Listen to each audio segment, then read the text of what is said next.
Hello and welcome back, adventurers. This is Captain TTRPG, and today we're talking about Pathfinder 2nd Edition.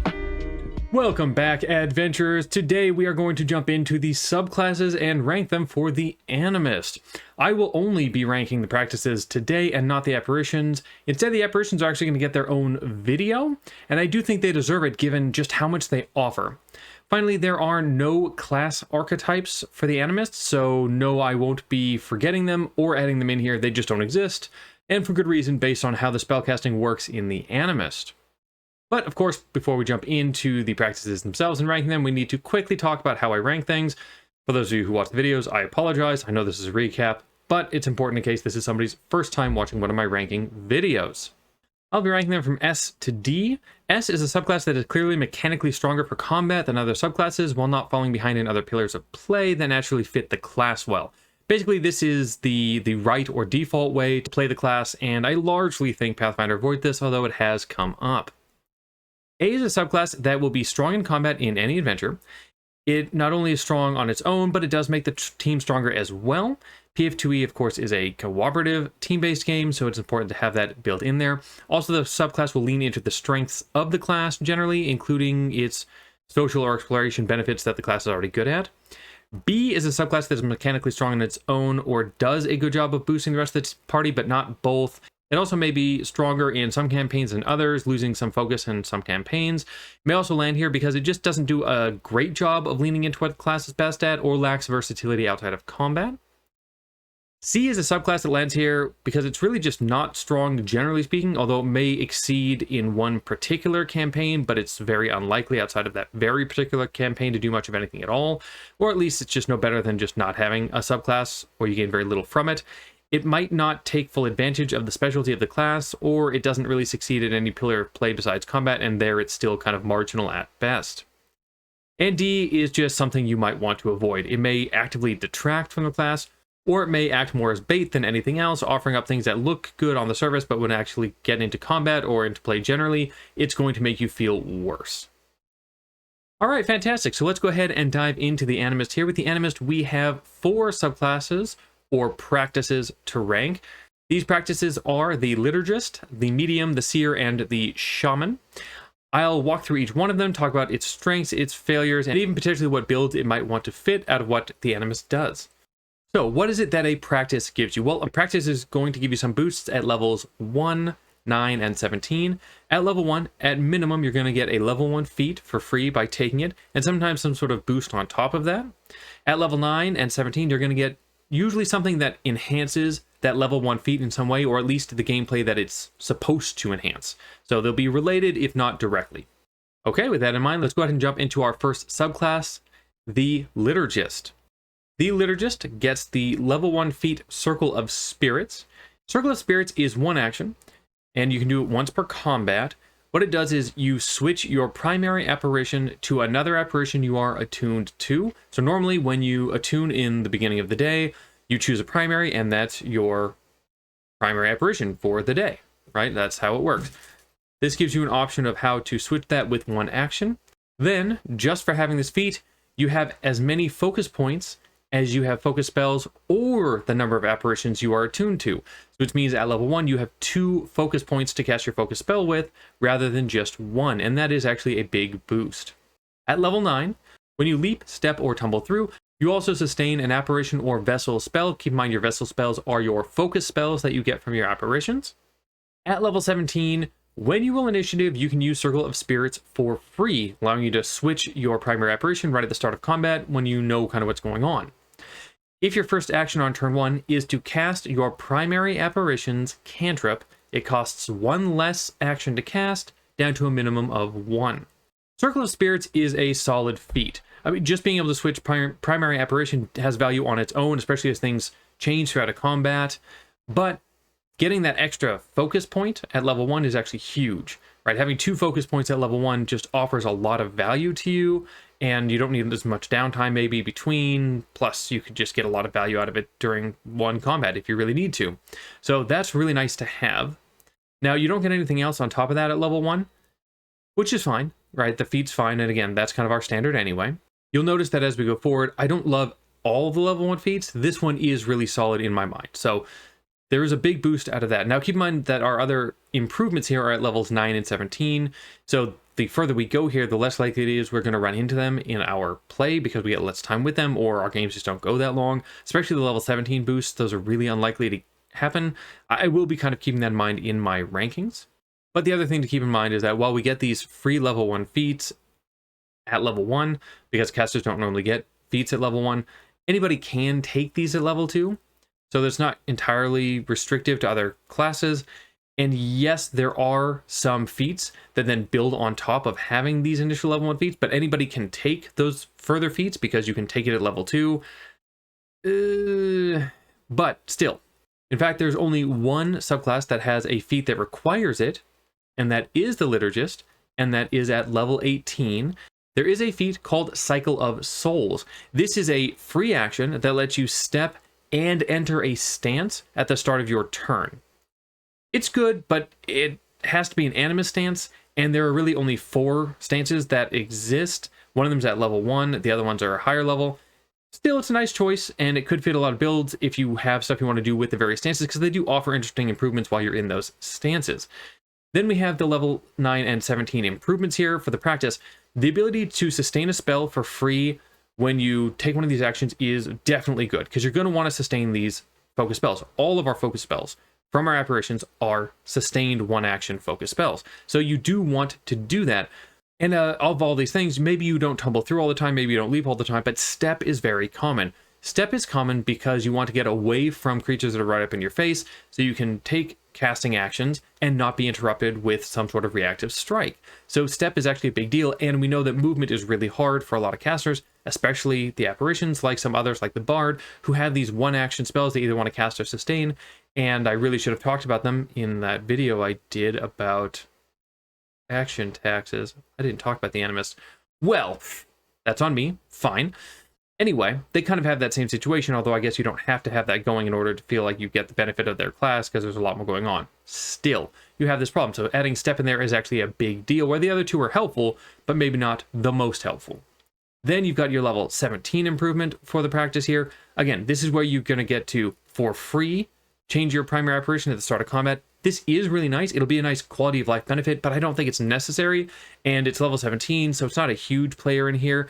Getting to cast a 2-action cantrip for 1, though, can be really nice, especially if you don't plan on getting your focus spell going, or you get your focus spell going, you take 1 action to cast a 2-action cantrip, and you can still move around the battlefield. Anytime we've got something like that is really helpful.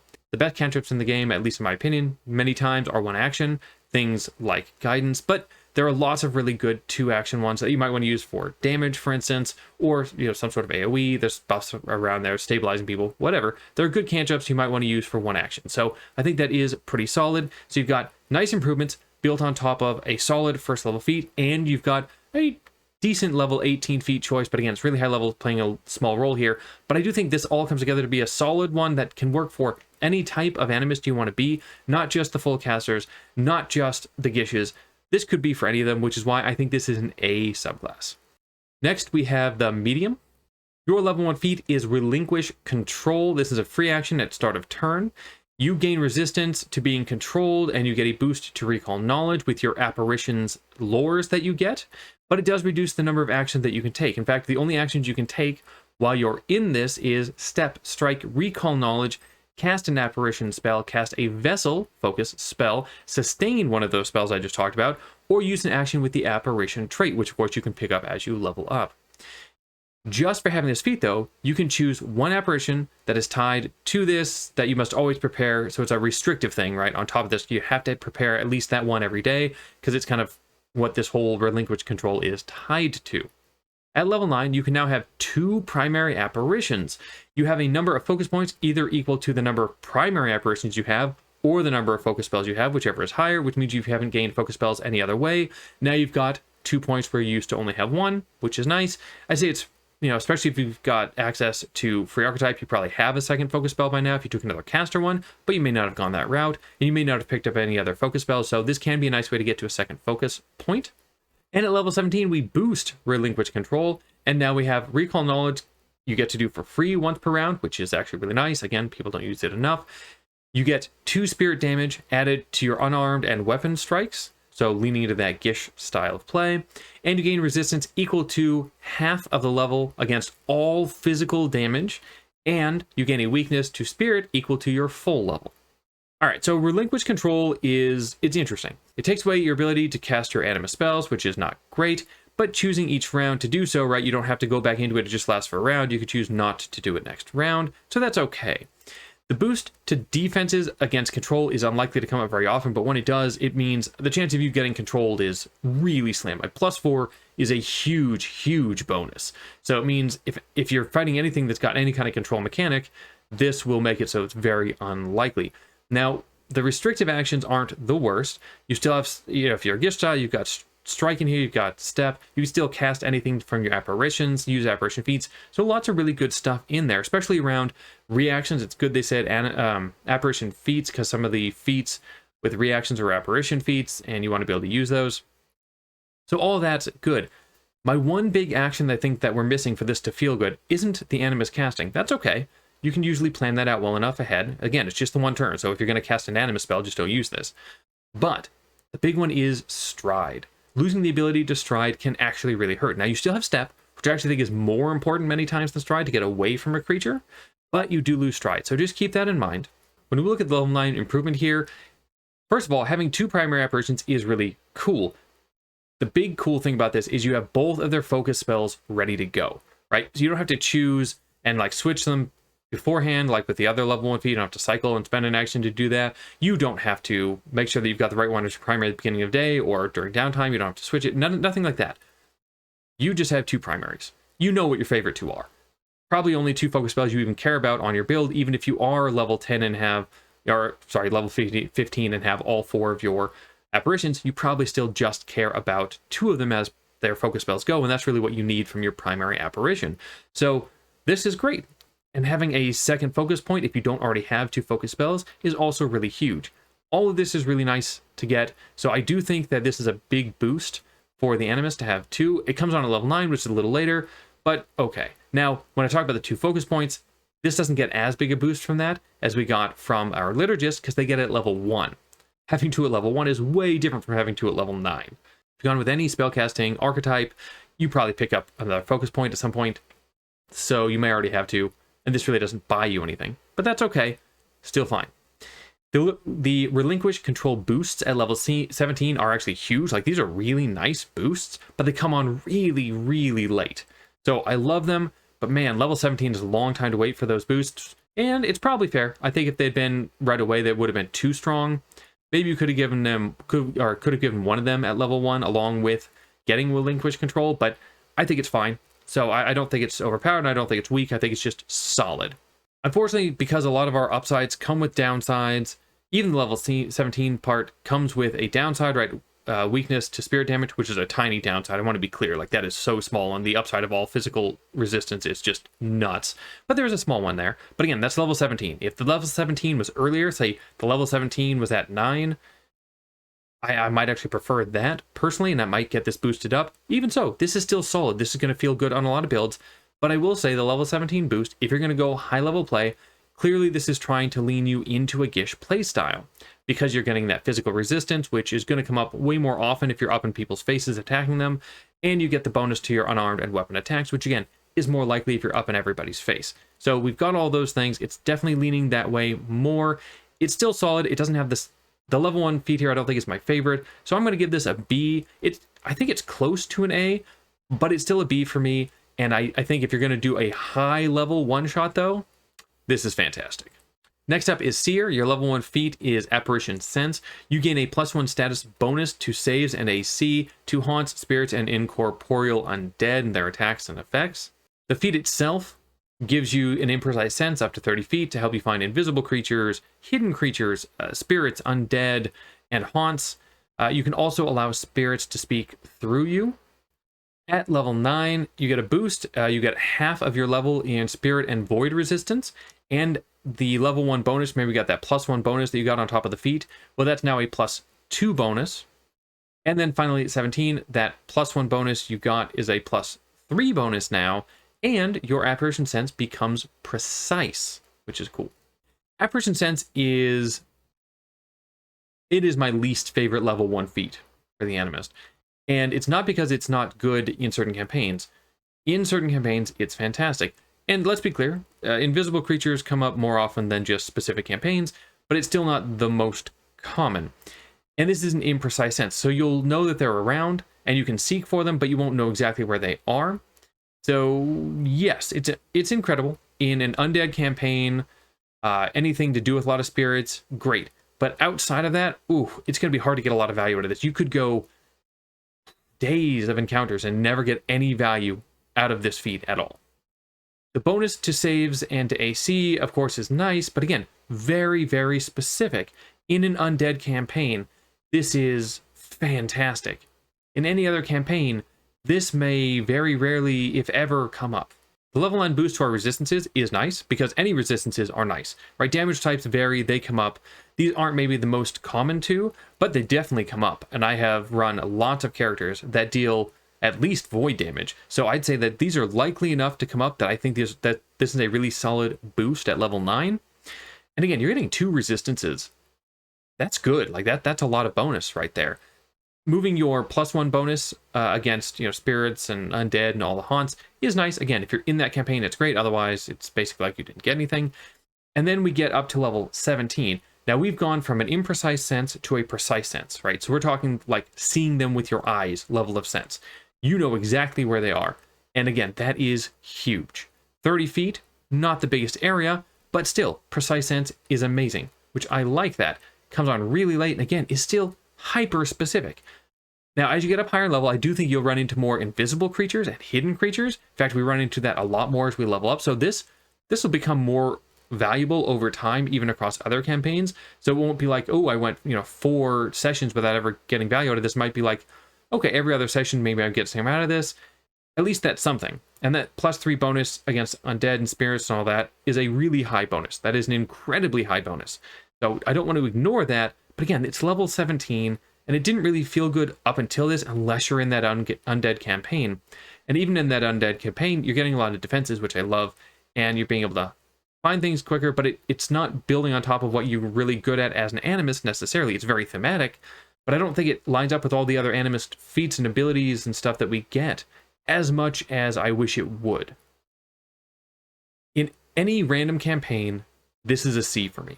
I don't think that the feat is very strong, and I don't think that the boosts are strong. In an undead campaign, this is an easy A, possibly S, depending on exactly how it's built. This is absolutely nutty. That would normally make this a B in general, by the way, because it's good in a certain campaign, but not really in others. But it has some boost, but I just don't think it leans into what the Animist is good at enough for it to get that B, which is why it's still a C. So in general campaigns, I'd still avoid it. In an undead specific campaign, absolutely nuts. Have fun. And finally, we have the Shaman. The level 1 feat is Spirit Familiar. At level 2, you get the Enhanced Familiar feat for free, by the way, so that's a nice little boost on top of Spirit Familiar here. Spirit Familiar gives you a Familiar. No surprise, same as we get from other Familiars. There is a little bit of difference here, though.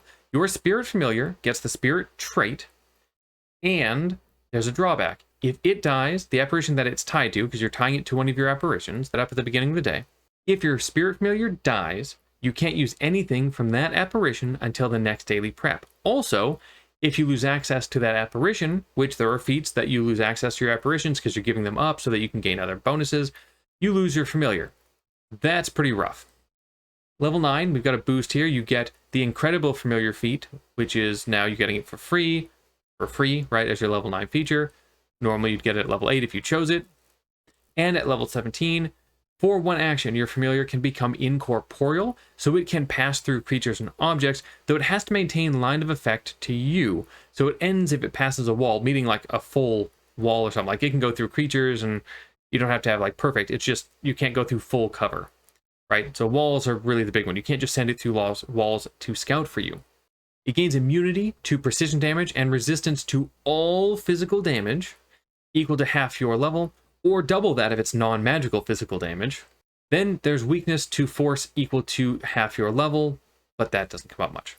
Having a Familiar is generally just a good thing to have, right? They are strong on their own right.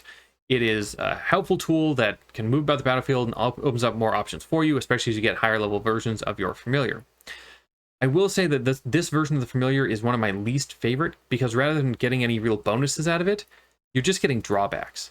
Having the spirit trait really isn't going to help it much at all. At level 17, that becomes really cool, but otherwise, the thought of losing one of your apparitions at level 1 for an entire day because your spirit familiar died is awful. The other way around, giving up an apparition and losing your spirit familiar is less likely, because you don't gain any feats that'll do that right away. Like, there's no level 1 feat. I don't even know if there's any level 2 feats where you give it up. Those are usually higher level as you start to gain more apparitions.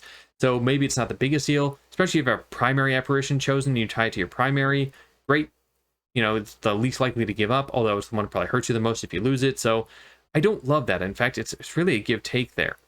But outside of that little thing, and that's really only a problem if your familiar is going to get targeted.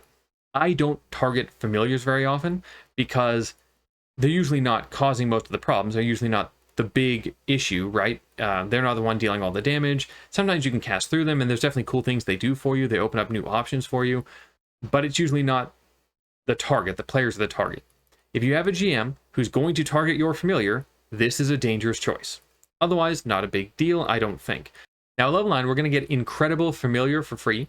We probably would have taken it at level 8 anyway, but this means we can take other things at level 8, and there are good apparition feats. This isn't like a lot of spellcasters where I feel like the feats are kind of meh at best. The Animist has really good feats. You want to take their feats. In fact, there's so many feats you will not get all the feats you want, depending on what build you're going for. So you want that level 8 feat to take Animist feats. This helps you do that, right? You get Incredible Familiar, which you wanted anyway, but this time you don't have to give anything up for it. So I actually do like that. It sounds like it's not a huge boost, but it really kind of is. And then at level 17, that ability to send your familiar through things, even if it can't go through walls, it opens up some definitely interesting options. I don't think it's huge, but then it's level 17, so it doesn't really need to be huge. But I do think it's a creative player's dream, right? This is really where we get into these feats or features where it really helps for creative players, and this is one of those. So if you are that type, this might be a great fit for you. Also, the defensive boost that you get from them being in this incorporeal state is probably going to help keep your pet alive, even if it's being targeted by physical attacks. I mean, half damage, or a creature that doesn't even have magical physical attacks, full level in damage reduction at level 17, yeah, that's a lot. So your pet's probably going to be okay with that. Force damage almost never comes up, so don't worry about that being a huge deal. But if you're fighting creatures doing force damage, maybe don't go into incorporeal state. Other than that, pretty solid. All of this really does fit what the Animist does well, which is be a primary spellcaster. So I think this is still a solid choice. And I do think having a familiar is good, generally speaking. They're not as, as solid as a combat pet from a combat perspective, but as a boost for a caster, and the witch can attest, familiars are definitely really solid. So I'm going to give this a B. I think you've got some nice boosts in here. I do like the access to an extra feat. And the level 2, which I didn't talk about, getting the enhanced familiar at level 2 is also really big, because you don't want to have to take a feat to get that, but you definitely want it. So free feats all around, really nice, solid. You won't be upset. It's not going to blow you away, but a good choice. And there we go. All 4 practices. None terrible, none absolutely busted, just solid around, what you want to play. What do you think? Are you, say, a huge fan of the seer and I didn't give it what it deserved? Or maybe you think the liturgist just doesn't have enough identity? Leave your thoughts in the comments below, and as always, adventure on.